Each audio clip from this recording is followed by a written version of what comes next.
مریم کو میری کہتے ہیں, میری بھی گاڈ ہے, اور اللہ رب العزت کو یہ فادر کہتے ہیں, گاڈ فادر کہتے ہیں. بہت سارے مسلمان یہ جملہ یوز کرتے ہیں, وہ ہمارے گاڈ فادر ہیں, فلاں گاڈ فادر ہے. ہرگز نہ استعمال کریں. اللہ کو باپ کہنا اسلام میں جائز ہی نہیں. لم یلد ولم یولد, نہ اس سے کوئی پیدا ہوا نہ وہ کسی سے پیدا ہوا. ہمارا عقیدہ یہ.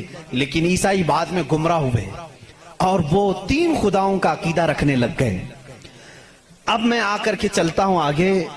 عیسائیوں کو اگر میں بتاؤں کہ تمہارے دین میں اصل بات کیا ہے جو عیسیٰ علیہ السلام کہہ گئے جو آج تم نہیں کر رہے ہو, وہ صرف یہی بات ہے.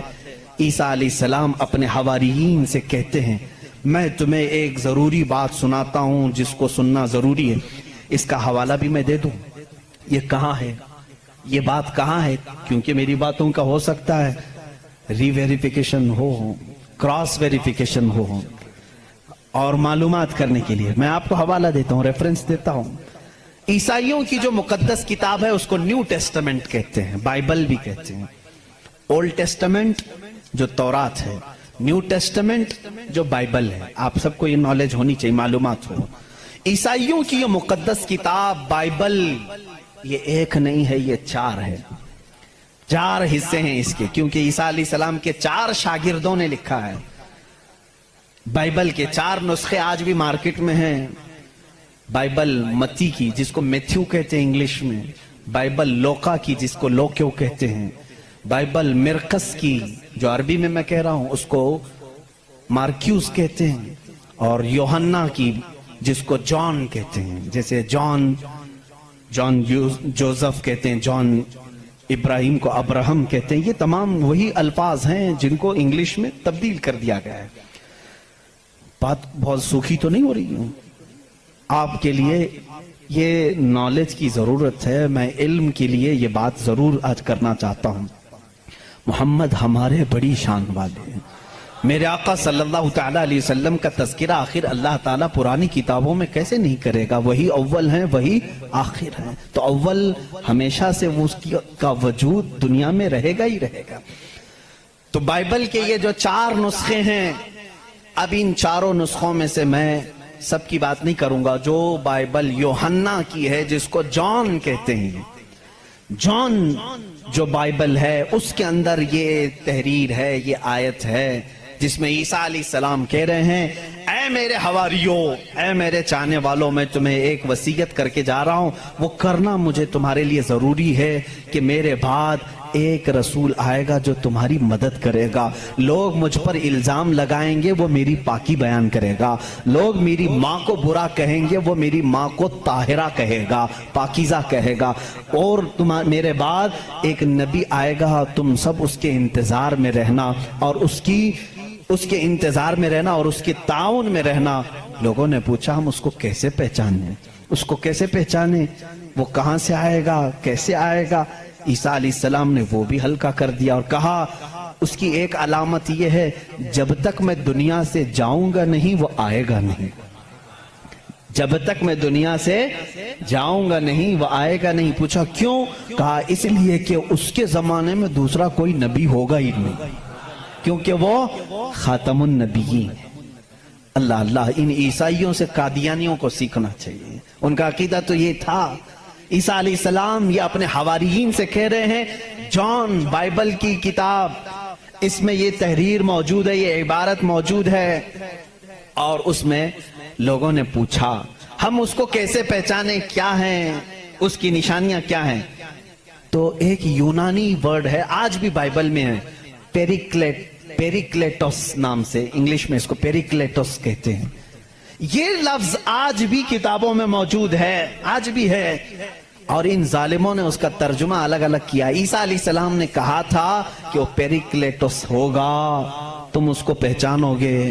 تو اس کا ترجمہ یہ لوگ کرتے ہیں وہ ایسا ہوگا ویسا ہوگا, بلکہ حقیقت میں یہ یونانی ورڈ کا ترجمہ ہوتا ہے نہایت ہی رحم دل، بلکہ ہر انسان کے لیے وہ رحمت ہوگا، ہر انسان کے لیے رحمت ہوگا، بلکہ اس کے ترجمے میں پیریکلیٹس کے ترجمے میں کہا گیا ہے جو جانوروں سے بھی اچھا سلوک کرے، جو کائنات کی ہر چیز سے اچھا سلوک کرے، اسے پیریکلیٹس کہا جاتا ہے۔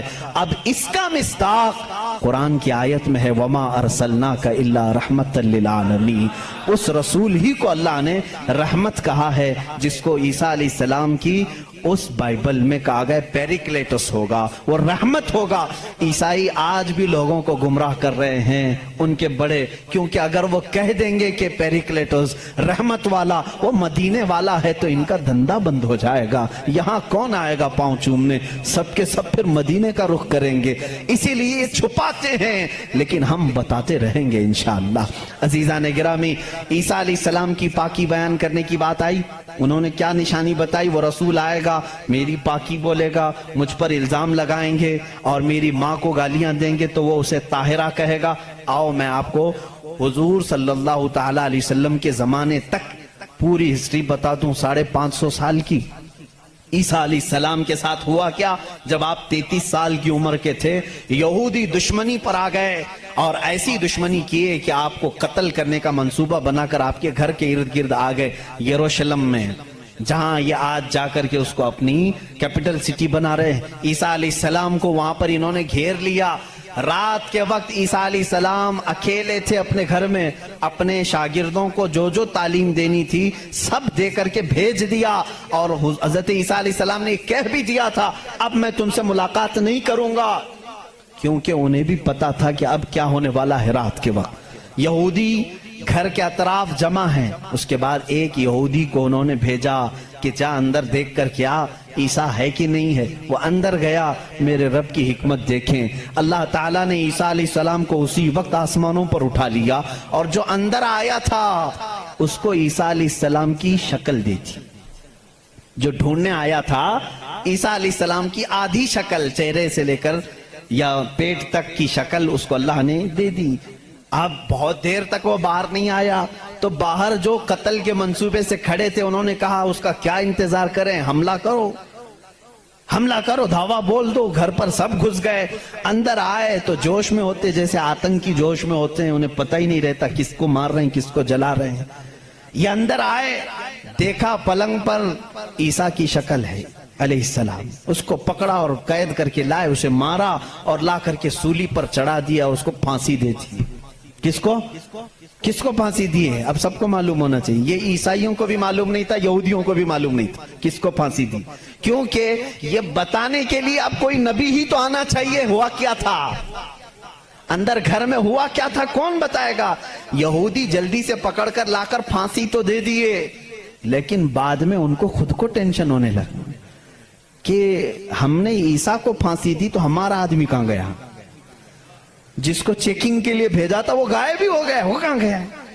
اور اگر یہ ہمارا آدمی ہے، کیونکہ نیچے سے ہمارا ہی دکھ رہا ہے، پیروں تک اللہ نے بدلا نہیں تھا، آدھی شکل اللہ نے عیسیٰ علیہ السلام کی دی تھی، نیچے سے دیکھنے میں تو یہ ہمارا ہی لگ رہا ہے، اور یہ اگر ہمارا ہے تو پھر عیسیٰ کہاں گئے؟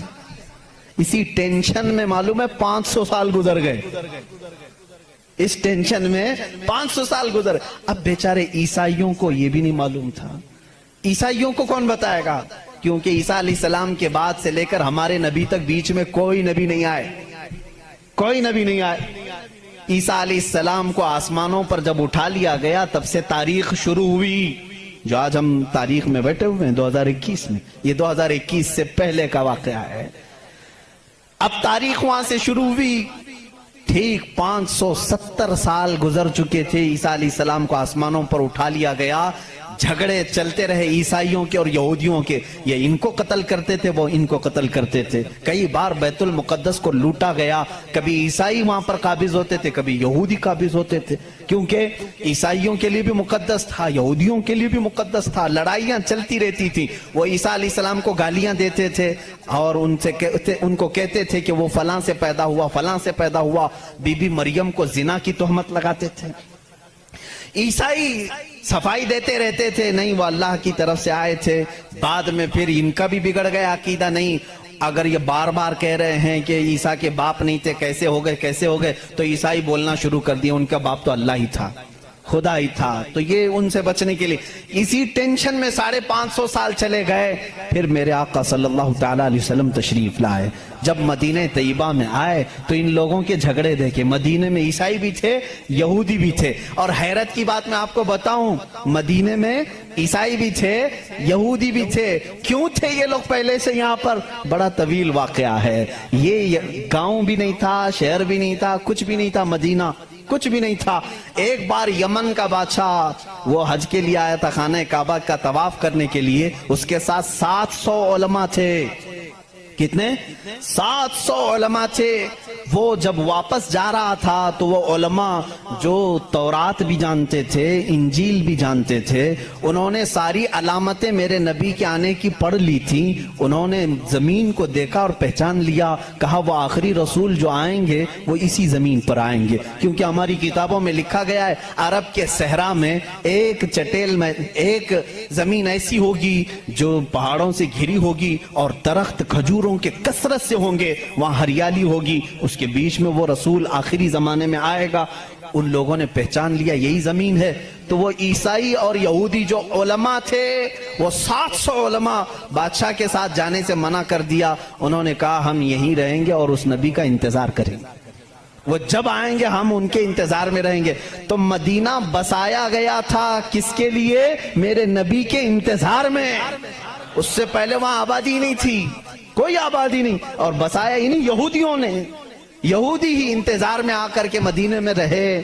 اور اتنا ہی نہیں، وہ بادشاہ نے ان کے لیے سب کے لیے گھر بنائے، ایک آبادی بنی، اور اپنا ایک لیٹر بھی دے کر کے گیا کہ اگر وہ نبی آ جائیں تو میرا یہ خط ان کو دے دینا کہ میں بھی ان پر ایمان لاتا ہوں.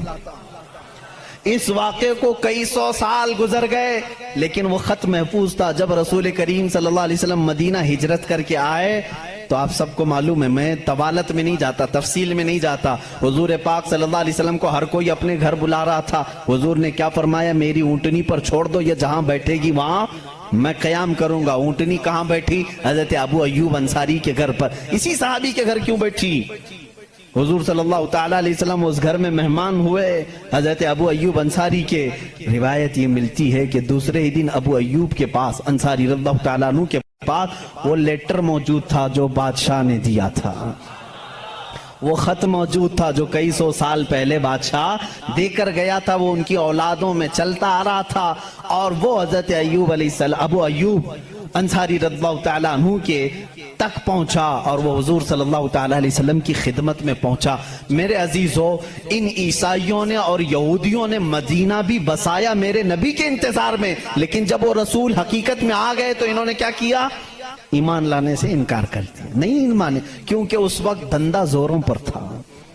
لوگوں کو جو بیوقوف بنانے کا دھندا ہے وہ بابا گیری میں بہت زیادہ تھے. عیسائی بھی اور یہودی بھی لوگوں کو پاگل بنانا، ان سے پیسے ایٹھنا، یہ کاموں میں مصروف تھے. اگر وہ نبی کی طرف لوگوں کو کہہ دیں یہی آخری رسول ہے، یہاں کیسے چلے گا پھر کام؟ اس لیے وہ انکار کر گئے.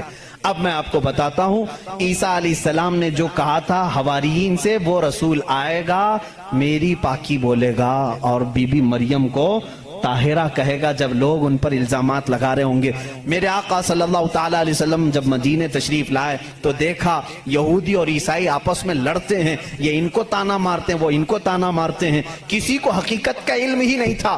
آخر ان کو سولی دی گئی یا قتل کیا گیا، کیا ہوا کسی کو نہیں معلوم تھا. پہلی مرتبہ میرے آقا صلی اللہ علیہ وسلم پر قرآن کی آیت آئی. اللہ رب العزت نے فرمایا بر رفعہ اللہ الیہ. یہ لوگ آپس میں جھگڑتے ہیں، ان کو یہودی کہتے ہیں ہم نے سولی پر چڑھا دیا، پھانسی دے دی. عیسائی کہتے ہیں نہیں، وہ غائب ہو گئے ہیں، آئیں گے. اے نبی آپ فرما دیں، نہ عیسائی صحیح کہہ رہے ہیں نہ یہودی صحیح کہہ رہے ہیں، بلکہ اللہ نے عیسیٰ کو آسمانوں پر اٹھایا ہے.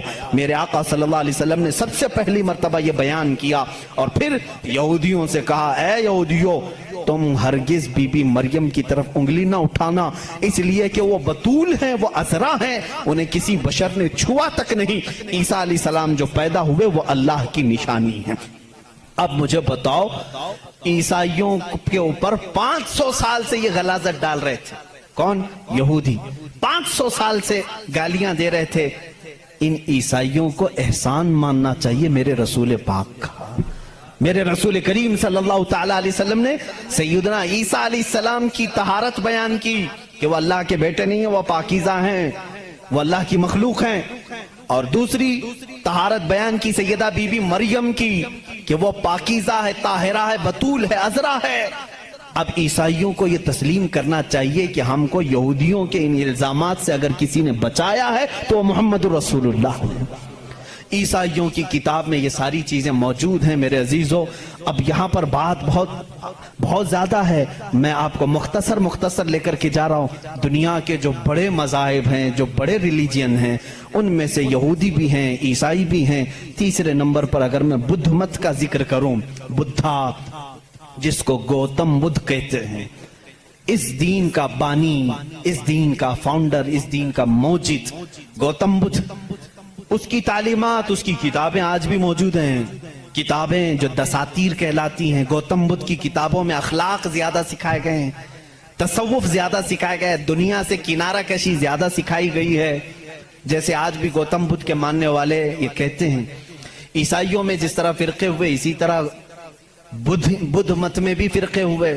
اس میں سے جیسے کچھ ننگے رہنے والے, کچھ لوگ کپڑے پہننے والے, کچھ پوری دنیا کو چھوڑنے والے, کچھ دنیا میں سے تھوڑا چکھنے والے, سب طرح کے ہوئے. لیکن گوتم بدھ کی جو تعلیمات تھی وہ دنیا سے کنارہ کشی کے لیے تھی. گوتم بدھ دنیا کا ایک بڑا اس زمانے میں پیروکار جس کے رہے ہوں ایسا شخص تھا. اب اس کی ایک کتاب جو اس کے ایک شاگرد نے لکھی ہے, اس کی تعلیمات کو جمع کیا ہے, جس کو کہتے ہیں چکاوت